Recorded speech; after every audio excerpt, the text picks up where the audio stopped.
शीतल की शादी को 6 महीने हो चुके थे। ससुराल में उसकी पहली नवरात्रि थी। मायके में नवरात्रों का समय बहुत सुकून भरा होता था। सब लोग व्रत रखते थे और सारा दिन पूजा, भजन और आराम में बीतता था। पर ससुराल में चीजें बहुत अलग थी। ससुराल में सभी लोग नवरात्रि का व्रत रखते थे, सास, ससुर, ननद, देवर और यहाँ तक कि पति भी। लेकिन यहाँ व्रत का मतलब सिर्फ पूजा पाठ नहीं था। शीतल बहू, अगर पूजा कर ली है तो जल्दी से रसोई में लग जाओ। अभी थोड़ी देर में सब उठकर भूख भूख चिल्लाने लगेंगे।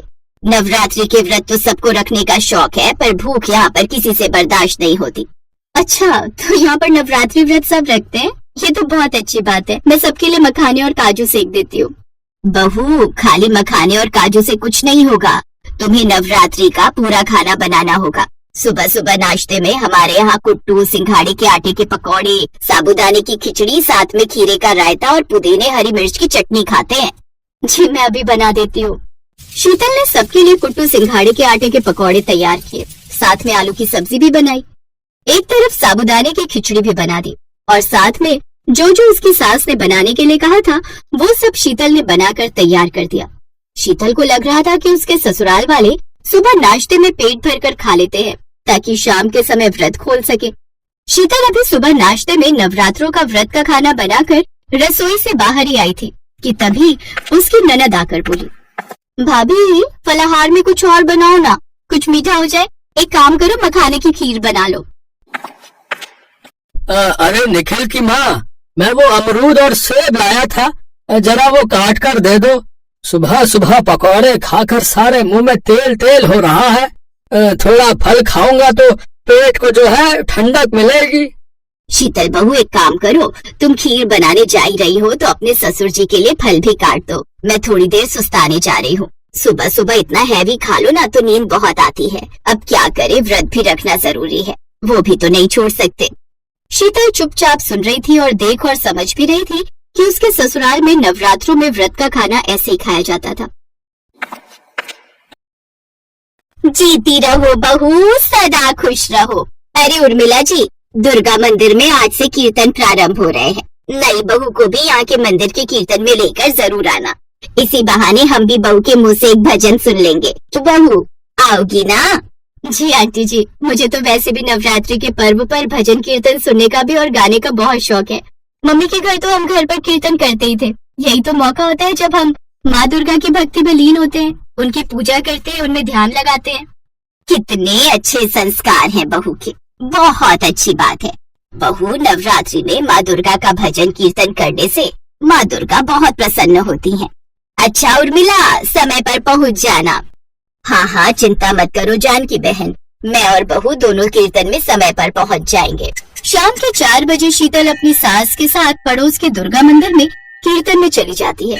पर कुछ देर बाद ही उसके मोबाइल पर घर से फोन बजने लगते हैं। हेलो शीतल भाभी, साबूदाने की खिचड़ी सारी खत्म हो गई थी क्या?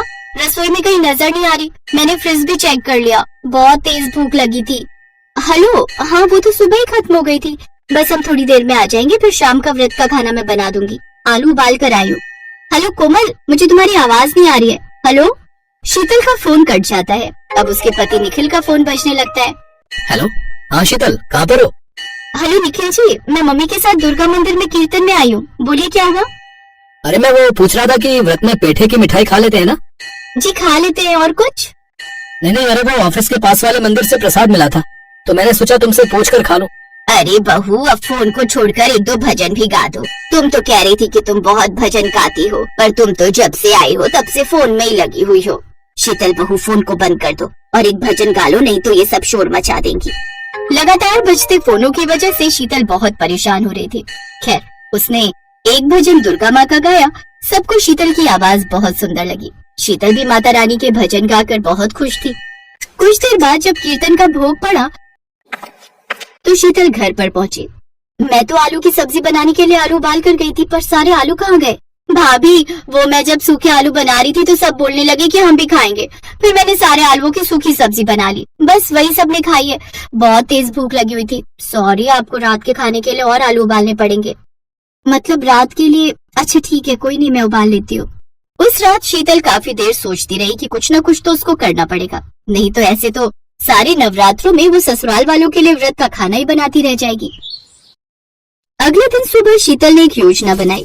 उसने सबके लिए एक बार में ढेर सारा खाना बना लिया। साबूदाने की खिचड़ी, कुट्टू सिंघाड़े के पकौड़े, आलू की सब्जी, मखाने की खीर और फल। जब सब साथ खाने बैठे तो उसने कहा, ये सारा खाना पूरे दिन के लिए है, जो जब चाहे खा सकता है, लेकिन अब बार बार कुछ नया नहीं बनेगा। मैं पूजा के लिए मंदिर जा रही हूँ, अब शाम को ही व्रत का खाना बनाऊंगी। मुझे लगता है किसी को मेरी इस बात से कोई ऐतराज नहीं होना चाहिए। बहू, तुमने बिल्कुल सही किया। व्रत का असली मतलब यही है कि मन को संयमित रखना, ना कि बार बार खाने की फरमाइश करना। तुम सब भी शाम के समय मंदिर होकर आना, माँ दुर्गा का आशीर्वाद प्राप्त करना। नवरात्रि में माँ दुर्गा की आराधना करने से वो हमें संयम और आत्मविश्वास प्रदान करती हैं। भाभी, मैं भी आपके साथ मंदिर चलूंगी। मैं तो भैया के साथ आऊंगा। अरे उर्मिला, एक काम क्यों नहीं करती? नवरात्रि का शुभ दिन चल रहे हैं, शीतल बहू की भी इस घर में पहली नवरात्रि है। क्यों ना हम घर में माता रानी का कीर्तन रखवाएं? कैसा रहेगा?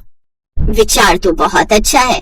मैं आज ही जानकी बहन को कीर्तन की मंदिर वाली मंडली के लिए बोल देती हूँ।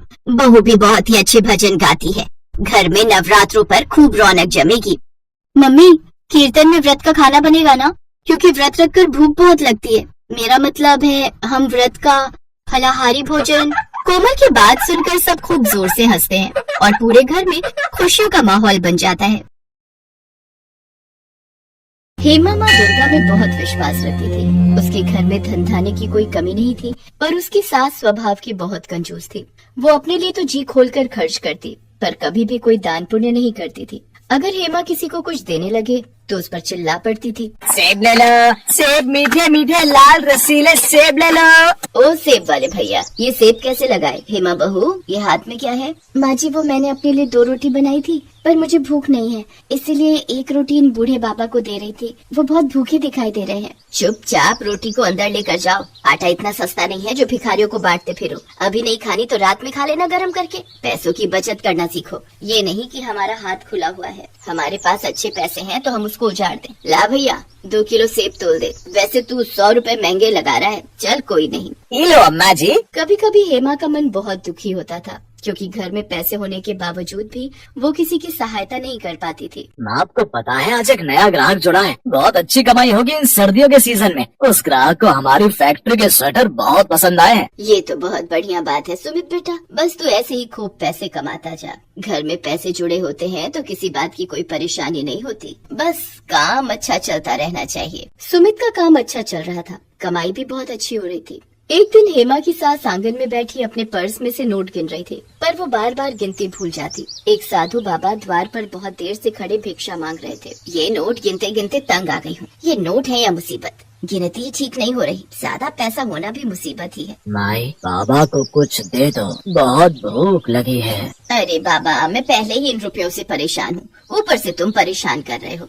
जब तक ये नोट मेरे हाथ में है तुम्हें कुछ नहीं मिलेगा। जाओ यहाँ से। तुम पैसों से इतनी परेशान हो, एक भूखे को भोजन देने का भी समय नहीं है। माई, अगर तुम इन रुपयों से इतनी ही परेशान हो तो ईश्वर करे तुम्हारी ये परेशानी जल्दी दूर हो जाए। फिर तुम किसी भूखे को खाली हाथ मत लौटाना। हेमा की सास का ध्यान अभी भी नोट गिनने में ही था। वो गुस्से से झुंझला रही थी और उसने देखा कि जब वो नोट नहीं गिन पा रही है, इतनी देर में साधु बाबा भी भूखे द्वार से लौट चुके थे। हेमा उस समय घर पर नहीं थी, उसे इस बारे में कुछ भी नहीं पता था। सुमित शाम को घर लौटना है तो उसका मन उदास था। क्या हुआ?